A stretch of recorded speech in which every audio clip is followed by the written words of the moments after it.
Morning, JK. Hey, I hope you guys are doing well. I'm doing fantabulous. Corolla yawonera ddala munnange. It has had no problem so far. So I guess the problem was, of course, the plugs and the air cleaner. It's I realized the things I tell you guys to do, I don't do them. I wasn't doing them. I think because I was planning to buy a new engine, and it's not a very good thing, because then I'm thinking it even cost me fuel, because then the car is not breathing, the plugs are not sparking properly, then I know that definitely it will be taking fuel. Good morning, Martha. Yeah, I hope you're good. It will definitely consume fuel. So I know I've been using more fuel than I should be using, and yeah, so that's why today we're going to be talking about service, so that whenever you think of skipping one or two things, then you probably have someone to remind you. You remember my voice, the Kugamba, do this because of this, because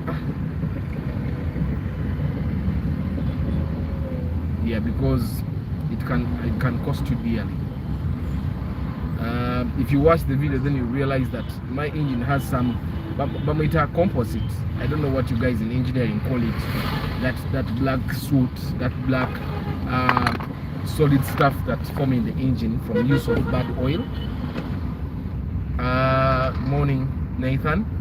Of course, I bought this car from the village. This is one of the reasons why I tell people, don't buy cars from the village. Don't buy cars from the village. Because the car from the village will move more than a year. Still moves. The engine actually could go for more 5 years. But me personally, I don't like the way it, because I know it even consumes more fuel. It even has less power. Let me see if I can show you.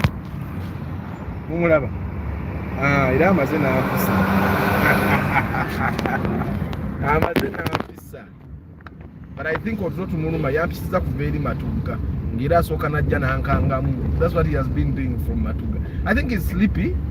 I don't know where he's coming from. Probably he's coming from Gulu or from West Nile, and he just wants to get to the bus station and rest. And I totally understand. Sleep can be very dangerous. You can even get off the road when you're sleepy and driving. So it's yeah, I can't understand if it's sleep that is leading to that, because normally the bus drivers need drive home. Of course, the turn boy can probably drive, but it's not allowed. And you know, they have bus stops.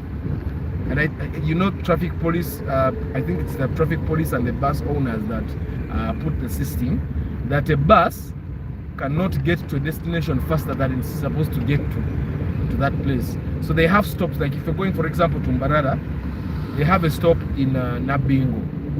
Around Nabingo, they have another stop in PG.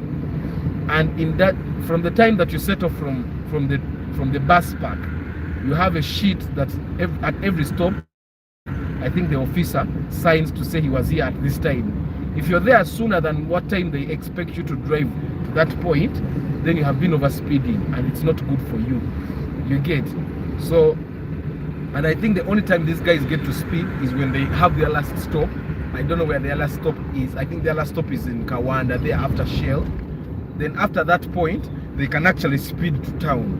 So I think that's why he's actually speeding the way he's speeding. Back at one, yeah. So of course, service for diesel is a little more expensive than for petrol. Good morning, Bill.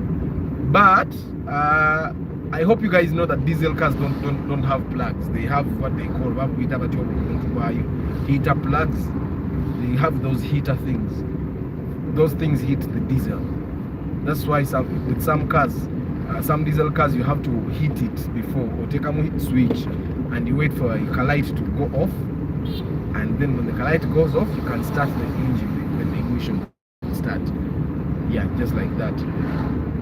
Yeah, so today we are going to be talking about service, and then there's of course what they call full service. bwoba wakagula emmoroka, if you can afford, do the full service. Of course, full service will probably have for you to change brakes, pour the radiator water or coolant and put new coolant. And normally, it's recommended that you don't put 100% coolant. You put 50% coolant, and then you put 50% water in the radiator, and then mukali reserve not come coolant. But I know there are people that have never driven coolant in their cars. Even the mechanics tell them, coolant taina cha yamba. You know what coolant does in a car? Coolant basically has a chemical that cleans the engine. It's anti-rust, so your engine will not rust.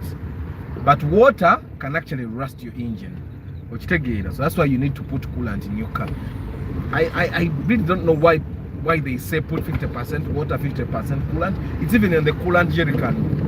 Like put 50% coolant, 50% water. I don't know why they do it like that. What money? I'm out space. The space after the new are there. This is Kawempe police, by the way. Yeah, the guy Yamara space. Then there is this other car. This is a Vitz. But I think the car that interviewed me was this Mark II.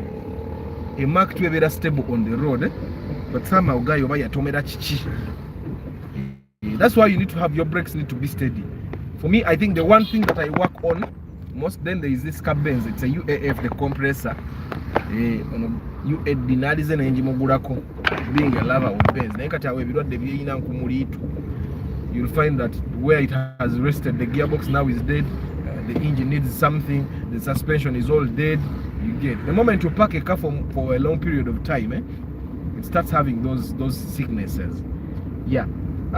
Yesterday I got a story. I'm yet to confirm it. We bought one of the people that we bought with cars. Apparently he was driving like 2 days after we bought the car. I told him there are things that I told him he needs to fix immediately after buying the car, but I don't think he got the time. So he was driving 2 days, and this probably you need, if you're driving your car, you need to, Arthur, would you encourage one to go for cars sold by banks? Yes, but still do inspection. If you have access, you should. Normally, yeah, you can go for cars sold by banks.